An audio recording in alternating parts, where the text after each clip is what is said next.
What would the world look like with a computer that could accurately model the laws of nature? That's the promise of quantum computing, but there have always been limitations. Now is one of our longest running research projects. Our team at Microsoft has been able to take a subatomic particle that has only been theorized until now, and not only observe it, but control it, creating an entirely new material and a new architecture for quantum computing. One that can scale to millions of qubits on a single chip. This is not a work of science, it's a work of science and art.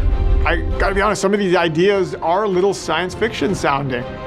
It will solve problems unsolvable by the combined power of all the world's compute today, and promises to revolutionize fields such as medicine, materials science, and our understanding of the natural world. Our first quantum processor based on this architecture is the Majorana 1.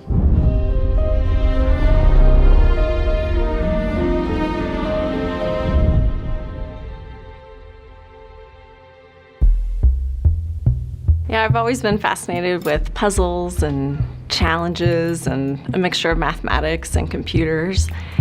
And so when I learned that there was this type of computer that didn't exist yet, but could solve problems that we couldn't solve with our digital, all of the computers we had, I was just fascinated. I wanted to learn, well, how can I help that computer be built?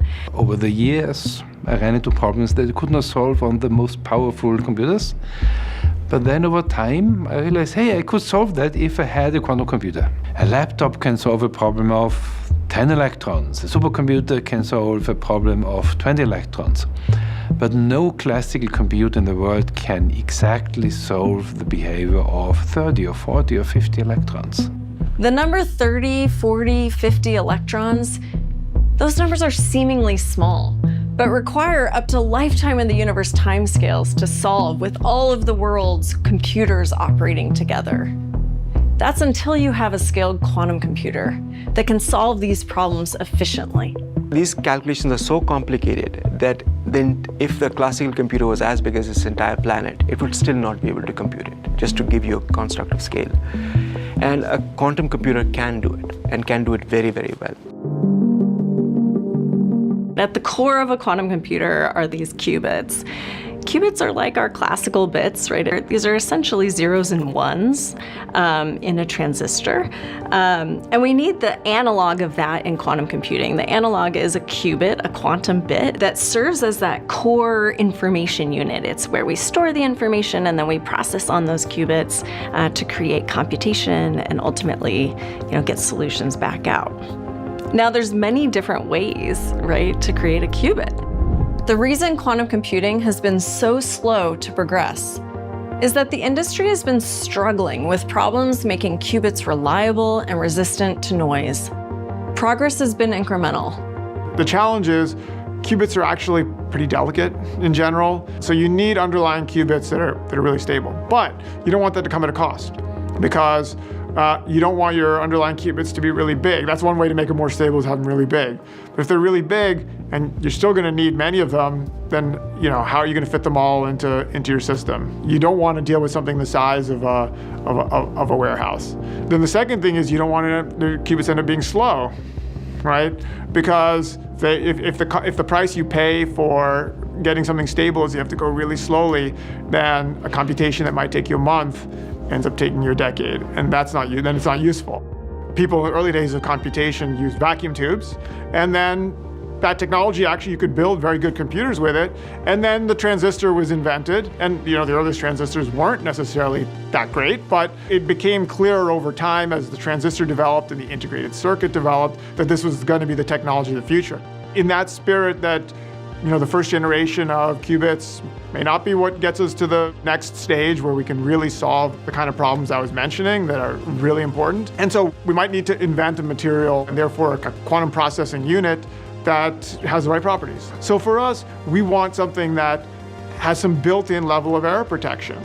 And a lot of those ideas actually were explored in the context of software, of quantum error correcting codes, but you can actually build a lot of those ideas into hardware. So the way you design that qubit matters.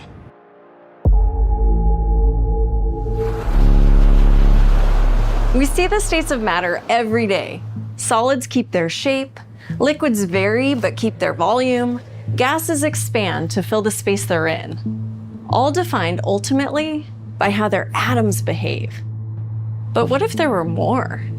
What if, under the right conditions, you could engineer more? States that have only ever been theorized, that would change how subatomic particles actually behave? 100 years ago, mathematicians predicted one such new state of matter, the topological state. And since then, researchers have been looking for a very specific, very useful quasi-particle within it, the Majorana particle. Last year, we were able to observe it for the first time. And this year, we're able to control it and use its unique properties to build a topoconductor, a new type of semiconductor that operates also as a superconductor. With this material, we can build a whole new foundational architecture for our quantum computers, a topological core, allowing us to scale to not tens or hundreds of qubits on a chip, but millions, all in the palm of your hand. Majorana's theory showed that mathematically it's possible to have a particle that is its own antiparticle. That means you can take two of these particles and you bring them together, and they could annihilate and there's nothing left.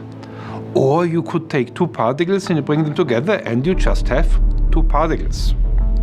Sometimes it's nothing, the zero state, and sometimes it's the electron, the one state. So it really has taken quite some thinking, right? Some time to design a device, design a chip that can enable measurement of this literally elusive particle. We've designed a chip that is able to measure the presence of Majorana. Majorana allows us to create a topological qubit.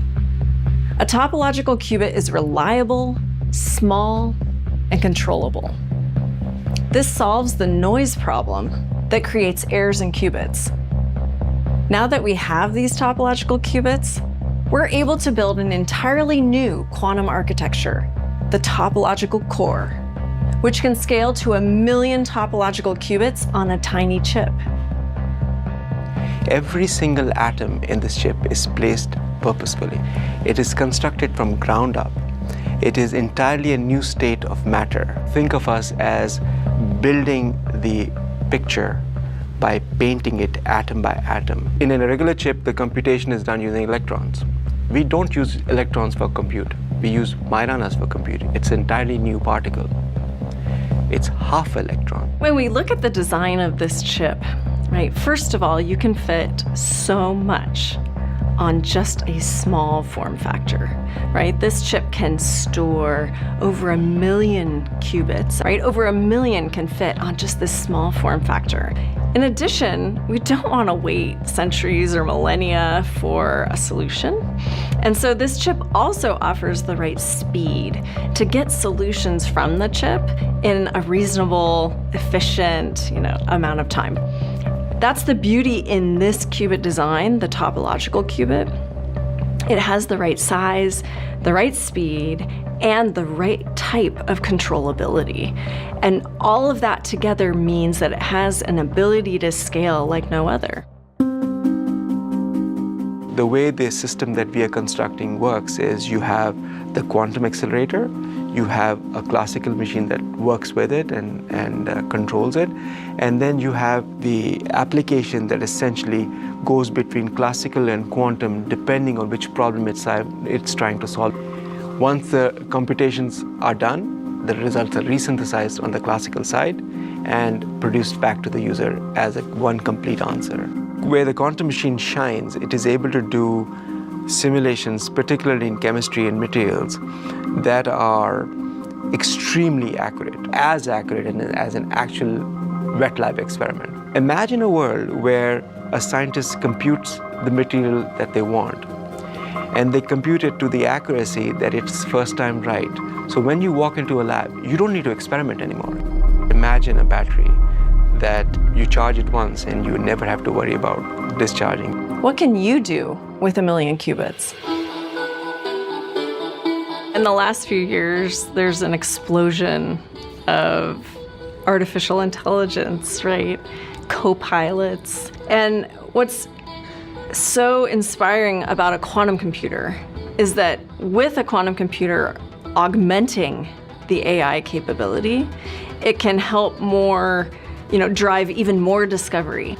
What makes me excited about quantum computing is that it will give us the tool to tackle many of these challenges at the fundamental level by creating new chemicals, new drugs, new enzymes for food production. Honestly, it's kind of mind-blowing right now because this is something we've thought about for a while, years or more.